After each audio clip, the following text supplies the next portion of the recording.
Welcome to In Conversation With, a Hollywood Reporter podcast produced in partnership with Apple TV+. In each episode, we sit down with the creators and stars of some of TV's most compelling shows to hear more about what went into bringing these stories to life. I'm Rebecca Ford, Senior Awards Editor at The Hollywood Reporter, and for this episode, I'd love to welcome Michelle Dockery, who stars in the powerful miniseries Defending Jacob, opposite Chris Evans. Of course, you probably know her for playing Lady Mary Crawley in the hit Downton Abbey, or her more recent work on the series Godless. This time, she stars as a mother whose 14-year-old son is accused of murdering his classmate.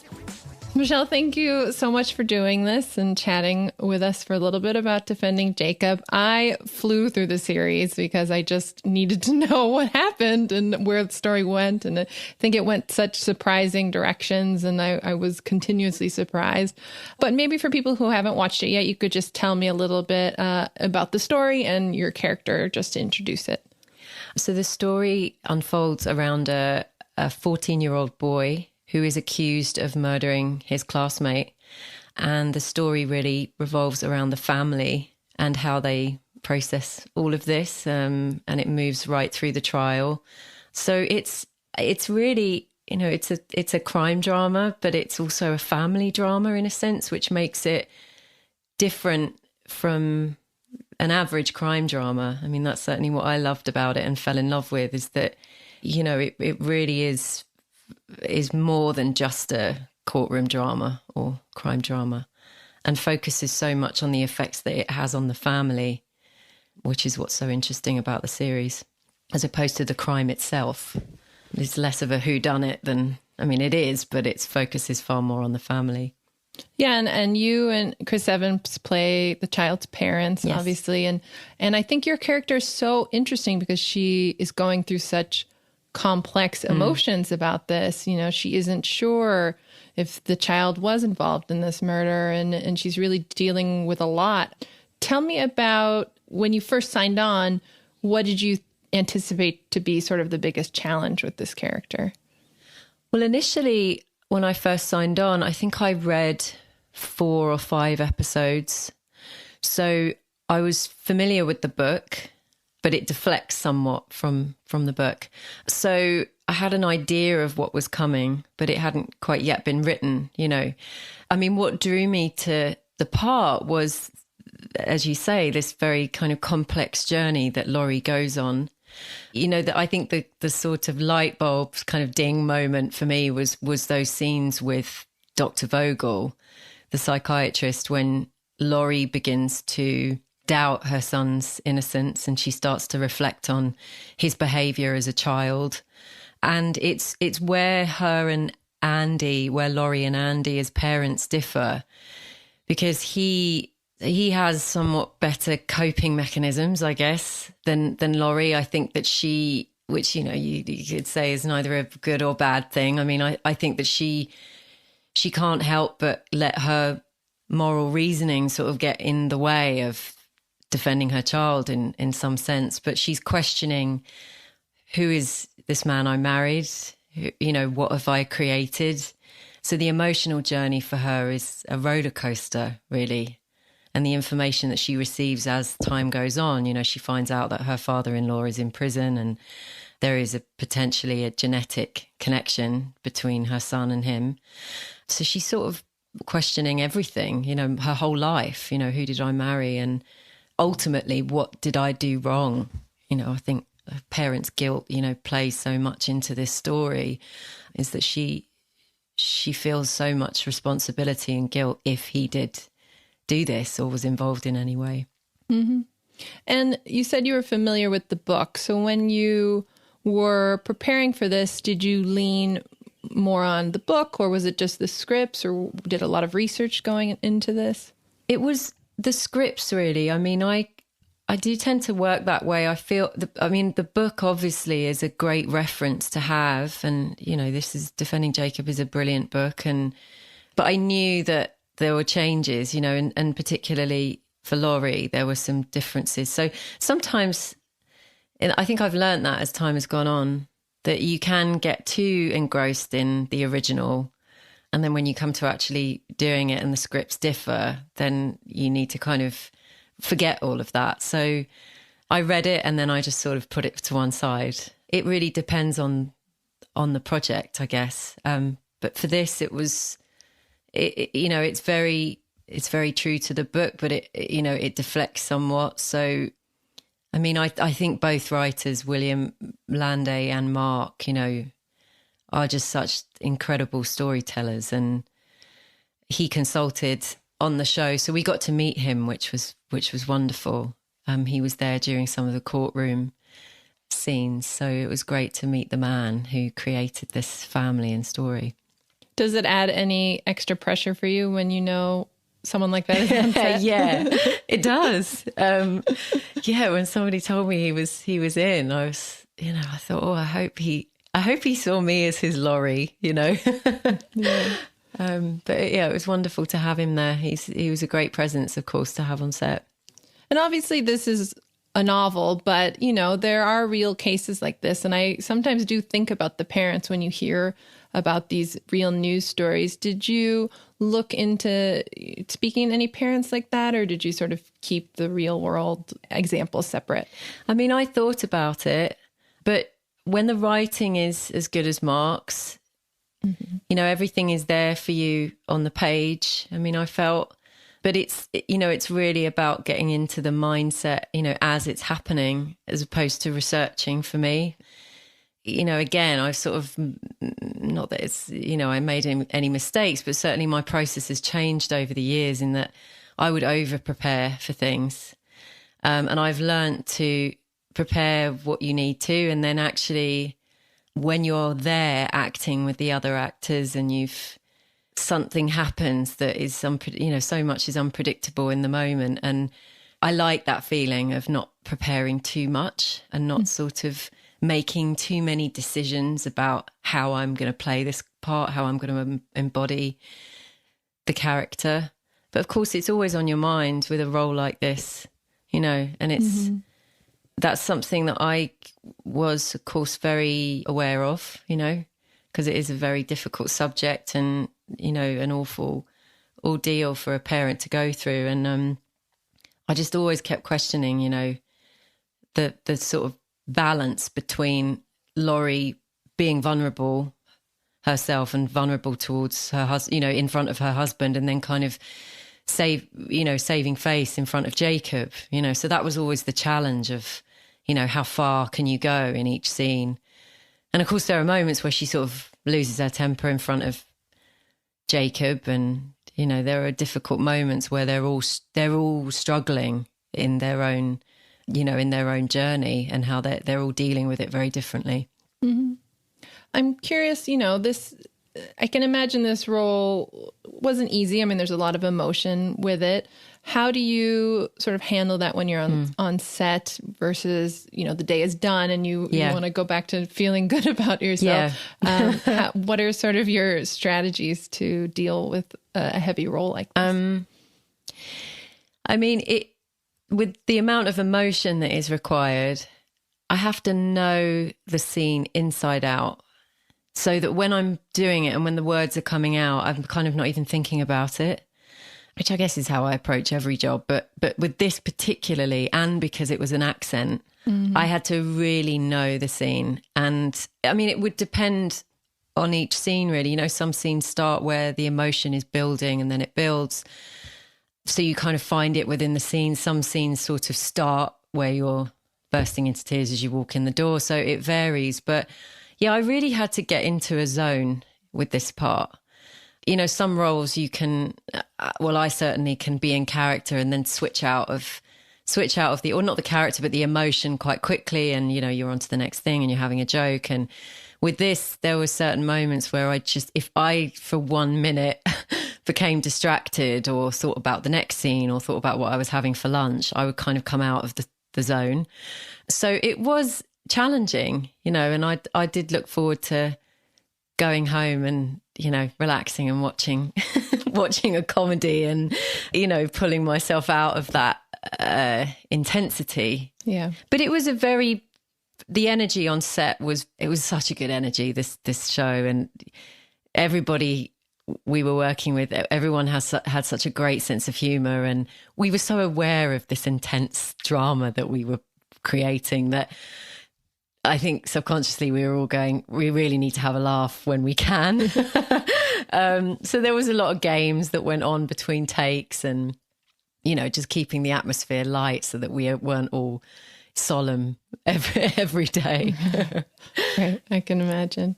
And you mentioned the accent, and I think most of your roles you've had to take on a different accent than your own regularly. Yeah.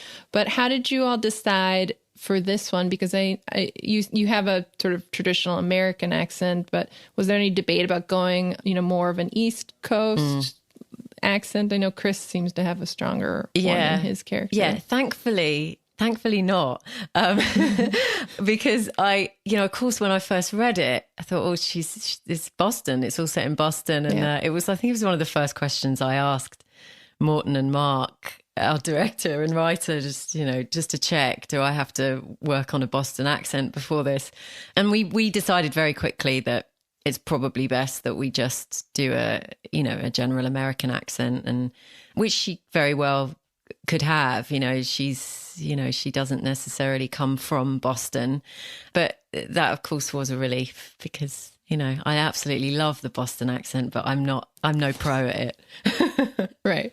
And I feel like locals, they'll call you out if you don't get that absolutely one right. Yeah, I wasn't going to set myself up for that. An American accent alone is enough, even if it's just general. Do you ever crave doing more work in your natural accent, or you enjoy switching? I do, actually. I mean, there's only been a few jobs that I've used my own accent, which is this, London, Essex, where I'm from. Essex is a sort of twang of my roots. But I've always been playing characters with accents, which I love, because they're very different from me. And I enjoy doing that. I enjoy just kind of morphing into somebody else. But I do sometimes think it would be nice to do something and a little less work in my own accent. So I'm curious, when it came to working with Chris, you two play a married couple who's been together for quite some time. Did you have time to rehearse together? How did you sort of build that bond? We had some rehearsal, but very, very little. I mean, with television, you're lucky if you have the time carved out for rehearsal. And there was a little in the first week before we started shooting. But I will say that I think so much of that came from us being in that set of the house, the barber's house. We were on that set for 6 weeks for a big chunk of the schedule. Because of location and they kind of got most of that out of the way. And then by the time we were all in the house together, they were pretty much back-to-back scenes throughout the series of when the family are together. So I think that played a big part in that bonding time, because we were together, so often you're doing a scene and another actor is doing something else. And sometimes you can go for 2 days without seeing your fellow actor. Whereas for the three of us, we were together a lot during those weeks. I mean, I think we all work in a very similar way. I think that maybe has something to do with it. Jaden is just, I think he's extraordinary, for an actor his age. I just think he's amazing. And there was a real sensitivity surrounding like those very delicate scenes, and Morton was very sensitive to that. But yeah, we all just got on really well. We were all good friends very quickly, and so I think that obviously comes across, which is great. And I'm curious if you could talk about sort of a new challenge you faced with this project that maybe you hadn't faced before, and is sort of a lesson or a skill you can take on to whatever's next once we go back to shooting things. With this one, I think that what I learned on this was to reserve my energy for those emotional scenes. I tend to be I'm very sociable when I'm on set. I like to chat to everyone and, ask everyone how their day is. And And I learnt my lesson quite quickly on this, that I have to reserve my energy for certain scenes where I had to just be quiet and actually, just go into that zone, as I was saying. And I learnt that quite quickly on this one. Because it did require a lot of that, tapping into that emotion, and it does require concentration and me not just sort of bursting into laughter and, having jokes and also sort of coming out of the American accent into my own accent. So I did have to focus a lot more on this. So going into anything next that is emotional, I think I've learned that lesson, that I need to reserve my energy a little more. There's a lot of scenes in here in the show when I was watching it where I was just thinking that that's got to be her toughest scene, and then there'd be another later on. Yeah. So I'm curious if there was a particular scene that you felt most intimidated by, or that you really had to work yourself up to, or weren't sure if you could pull off. That grocery store scene I found the most difficult. It's funny, because sometimes it's the scenes without any dialogue. And that scene, it's just, all she says is Joan when she sees Joan Rifkin, who is the only other person in the grocery store at 6 a.m., because they're both avoiding being in public. And it's the two mothers facing one another. And Laurie, of course, goes to say something and Joan just spits in her face. And I was anticipating it coming up to that scene. I thought, oh, here we go. This is going to be an interesting one. And with, like I always do, taking everything with a bit of a sense of humour. And, I never try and take things too seriously. But when it comes to a scene like that, Laurie goes from walking in, she's feeling very lonely, but sort of free because she's on her own. And she's walking around the store and she feels like she's the only one there. And actually she gets a little bit of time to herself, which is rare. And then this song comes on, which is so ironic, every little thing is going to be all right. And so she starts kind of going, I'm just going to let go and buy all this food for the 4th of July. Why can't we do that? Why can't we be that family still? And then, of course, she sees Joan Rifkin, which looks awful to Joan, that this woman whose son is has been accused of killing her son is stood there right in front of her and packing a trolley full of the 4th of July gifts. So the emotions were, it was one thing, then another thing, then another thing. So, and it happened in these sort of stages throughout this grocery store scene, which we sort of paced, at different points during the day. And I was exhausted by the end of it. I didn't know what I was feeling. But actually, I have to say, by the end, when it got to that point with the Joan and the whole, standoff at the end, it was, we had to find a little bit of humour there because, my makeup artist, Tara, was stood there with a watering can spray doing all of that stuff, and which you have to sort of at some point go, okay, this is time to just lighten the mood. yeah I can imagine. But that was certainly the most challenging scene, and very moving. Sometimes I play you play a role and you can overwhelm yourself sometimes with, how the character would feel, how the person would feel. And these two mothers just kind of stood facing one another. It was really moving just to even do it. Mm-hmm. Yeah. And when you're working with a director, what do you find is sort of, and you have a scene like that, helps you the most? What sort of helps you the most when you need support from a director on a scene like that? Well, Morton is always, I feel like he's one step ahead all the time. So, and loves actors. He really loves the whole process of working with actors. He's such a visionary, but he also loves the process with actors, which I think is such a gift when you find that sort of director.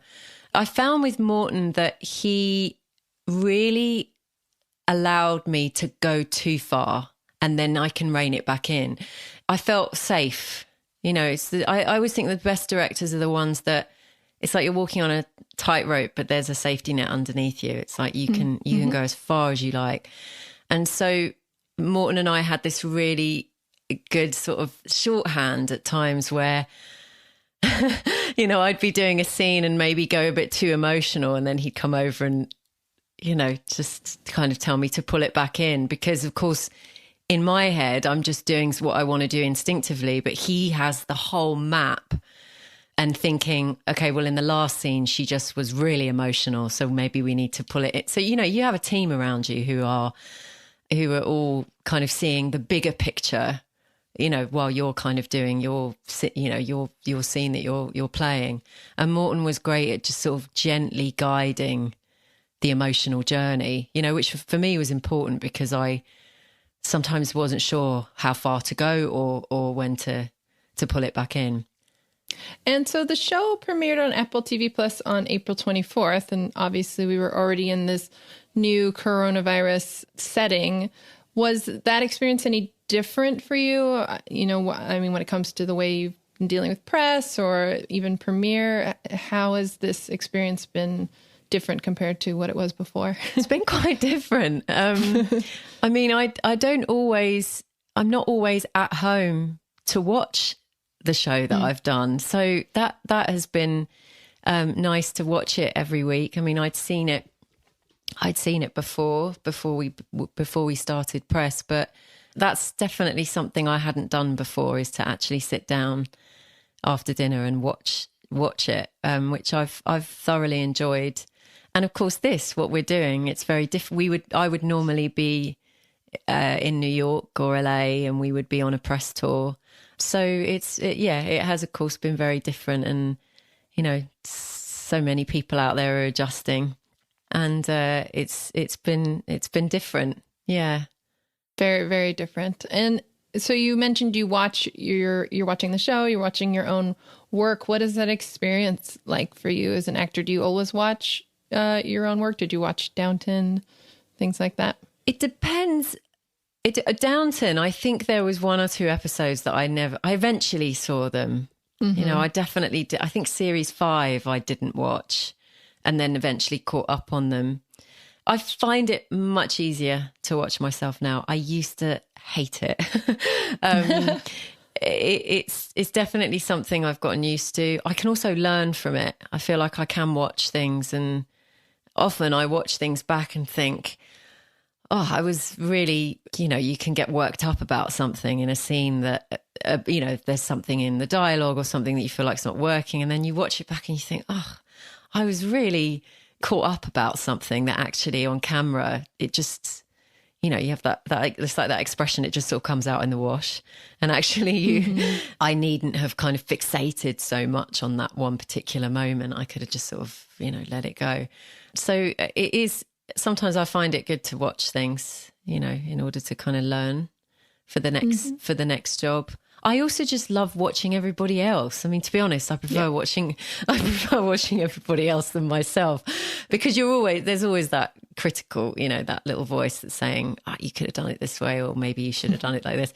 But I loved watching the scenes that I wasn't part of, which I'd read or I was going on in another studio while I was doing something else.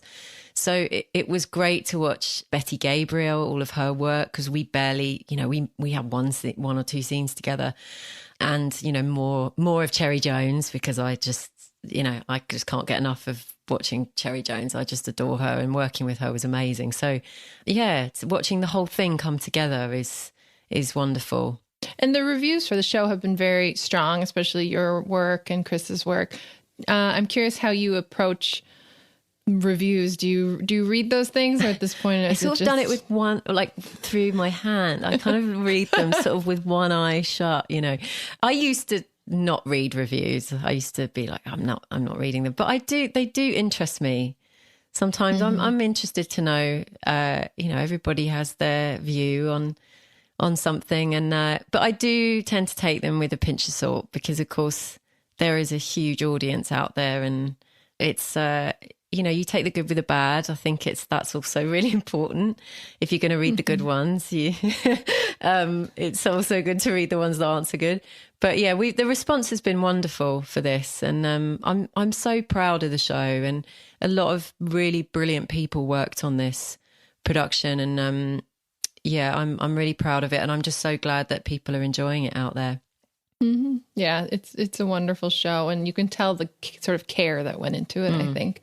You know, when we look at you've had such a wonderful journey on your career. I'm curious what you haven't gotten to do yet that you really want to do, whether that's a genre that you haven't gotten to test out or some sort of role that you're still dying to try out. I mean, I used to dance. So when I first started in this profession, I was dancing and singing way more than I was acting. I think I would have easily gone down that musical theatre route at some point, and then I just sort of changed direction, and then that happened. So musicals do interest me. I would love to have a crack at a musical, but I don't have anything in particular, or a person or a character in particular. It really depends on the material, and so far I've been very fortunate with the roles that I've played, and they've been so varied. So we'll see, but definitely something a bit musical next time would be fun. I'd love that. Let's make it happen once we get back to filming. So, you between Defending Jacob and Godless, you've done 2 miniseries, but I'm curious if you would consider doing another, show like Downton, where you were really committed for a few years to something again. Again, it really depends on the material and the part. I certainly would be, interested in that if the right thing came along. It's been a while now since I've done something that was ongoing, because I've been doing miniseries and films in between. So yeah, it really just depends on the role. Well, I'm excited for whatever you do next. So, we wrap this up with 3 sort of lightning round questions for you. And so the first is, if you had to quarantine with one of your co-stars or crew from the show, who would you want to have in your space with you? I would have to say Tara Day, my lovely makeup artist, who I also worked on Godless with. We have a lot of fun together. So I think we'd have a good time. And then you'd always be camera ready for all your Exactly. That's true. I think that's a challenge lots of talent is having these days. Having to all do our own makeup. And then our second one here is, if you could recommend a podcast, a film, something, listeners should watch right now during this surreal time, is there anything you'd recommend?